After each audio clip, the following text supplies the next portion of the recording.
शिवसेना के दोनों धड़े फिर से एक हो जाएंगे? क्या पूर्व मुख्यमंत्री उद्धव ठाकरे और वर्तमान मुख्यमंत्री एकनाथ शिंदे के बीच कोई गुप्त बातचीत चल रही है? और क्या बाला साहब मांझी शिवसेना यानी शिंदे की शिवसेना के प्रवक्ता और महाराष्ट्र के स्कूली शिक्षा मंत्री दीपक केसरकर ने जो शिरडी में मीडिया से कहा वो महज खानापुरी थी?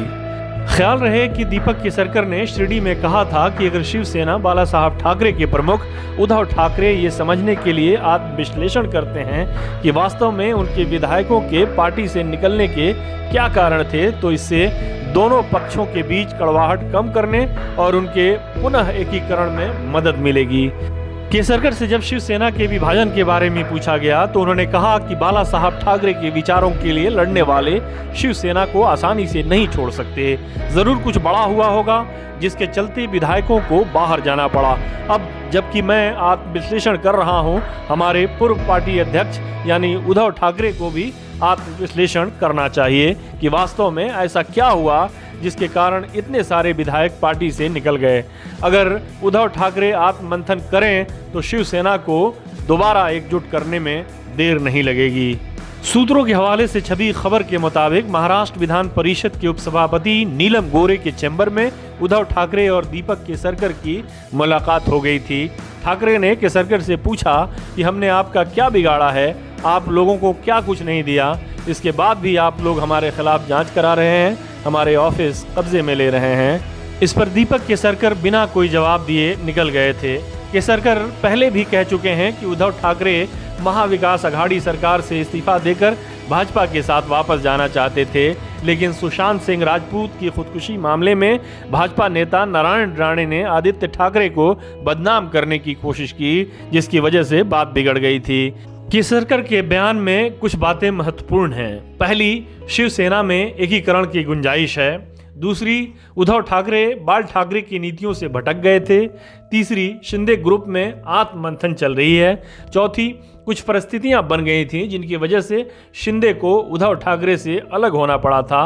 पांचवी और सबसे महत्वपूर्ण बात, उद्धव ठाकरे भाजपा के साथ दोबारा जाने को मन बना चुके थे। जहां तक शिवसेना के दोनों धड़ों के एक होने का सवाल है तो फिलहाल तो ऐसा होता दिख नहीं रहा है, क्योंकि शिंदे की शिवसेना और उद्धव ठाकरे की शिवसेना के बीच फिलहाल महाराष्ट्र में विरासत की खींचातानी जारी है। इस खींचातानी में पार्टी वोट आधार के साथ साथ शिवसेना के दफ्तर और संगठन शामिल हैं। उधर भाजपा पर भी उद्धव का रुख बहुत सख्त है और भाजपा भी उद्धव को जैसे चिढ़ा रही है। अभी हाल ही में राज्य के उप मुख्यमंत्री देवेंद्र फडणवीस ने उद्धव को चिढ़ाने के अंदाज में कहा कि उनके नाक के नीचे से उनके 50 विधायक उड़ा लिए गए। पार्टी अध्यक्ष जेपी नड्डा ने भी उद्धव पर विश्वासघात का आरोप लगाया है। इसके अलावा पुलिस ने उद्धव ठाकरे के खिलाफ आय से अधिक आमदनी के मामले में शुरुआती जांच शुरू कर दी है।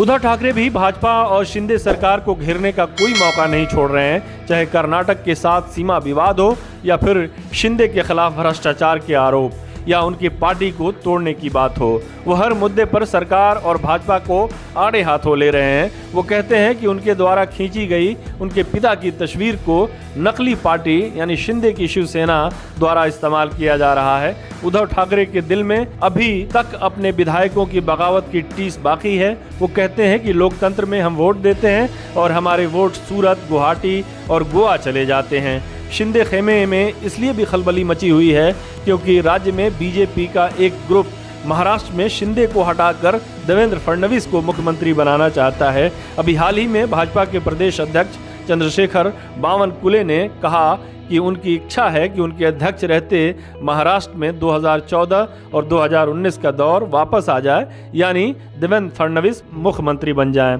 फडणवीस की पत्नी भी अपने पति को सीएम बनाए जाने की इच्छा जाहिर कर चुकी हैं। फिलहाल भाजपा नेतृत्व मौजूदा व्यवस्था को छेड़ना नहीं चाहती, कम से कम स्थानीय निकायों के चुनाव तक। वो देखना चाहती है कि शिंदे की शिवसेना उद्धव का स्थान ले सकती है या नहीं। उद्धव ठाकरे भी उन चुनावों के बाद भाजपा से कोई समझौता करने या पार्टी के एकीकरण पर अपनी राय बनाने में आसानी महसूस करेंगे। दरअसल भाजपा को 2024 के लोकसभा चुनाव तक महाराष्ट्र में अपने लिए एक मजबूत सहयोगी की तलाश है, जो कांग्रेस या एनसीपी के गठबंधन को मात दे सके। अगर शिंदे का प्रभाव राज ठाकरे की तरह सीमित रहा तो फिर भाजपा उद्धव की तरफ रुख कर सकती है।